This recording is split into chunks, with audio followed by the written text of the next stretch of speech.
Welcome back to part 2 of the Garden Report, powered by ZipRecruiter. And on this edition of the Garden Report, we are talking about Al Horford in a kind of negative light. So he goes 2 for 14 from the field. He had, was it 10 assists tonight? He had 10 assists tonight, 7 rebounds, which was a huge part of the problem, which we'll talk about in a second. But it was very bizarre to see him miss open 3 after open 3 after open 3. And he made up for it with some amazing passes. He and Amir had a nice little high-low game going in the post in the second quarter. In the third quarter, we saw some of that.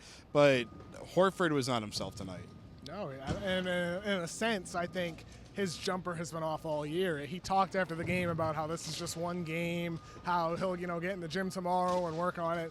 But he's shooting around 33% from 3 this year, down from what he did last year when he put up big numbers for Atlanta, and down from the year prior when it was a smaller sample size, but he was still put up solid percentage. So the Celtics need Horford at some point to become that 38, 39% three-point shooter that he can be, because he's not going to make it up for you in the boards. He does as a passer and he does as a defender, but for the money, I think you do want him knocking down threes at a higher rate than he is right now. For the money, he's a max player. He's the highest paid player on the team. He should be hitting those. But it's good to see that he really knows if you're going to be a star in this league, you're having a terrible shooting night, you got to make up for it somehow. The passing was great. That high-low action, the way that they're able to at least keep guys like Kuz and keep guys like Plumlee out of the paint by having to go up on him. That helped free up a little bit, but overall the execution without Avery Bradley, which was horrendous, and we really saw that on the boards. The old Avery Bradley is the Celtics' best rebounder, yes, which is a problem in and of itself. That your little 6'2" shooting guard is your best rebounder on the team. So for the Celtics, I just don't know where the solutions are within the roster for them to improve their rebounding, because look down the bench. Tyler Zeller's not a good rebounder.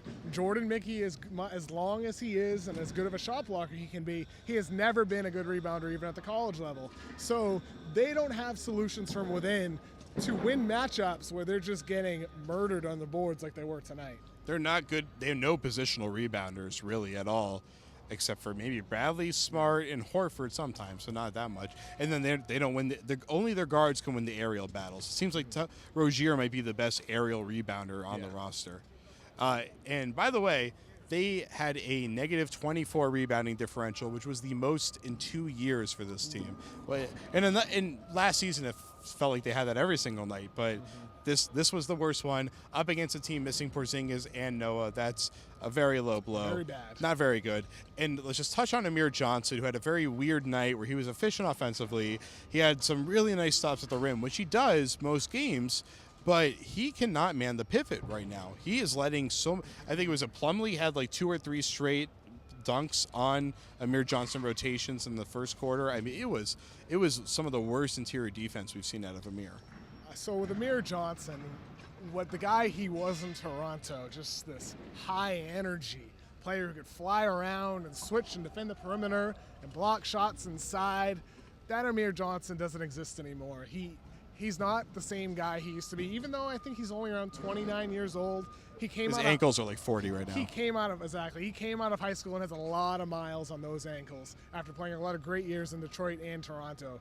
So the version of Amir Johnson that the Celtics have, I think he's close to the end. And I think for the Celtics, his contract is coming up at the right time.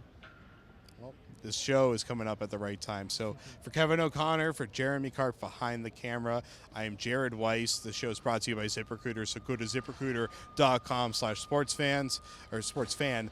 To Mark, stay strong, buddy. I'll see you tomorrow. Good night.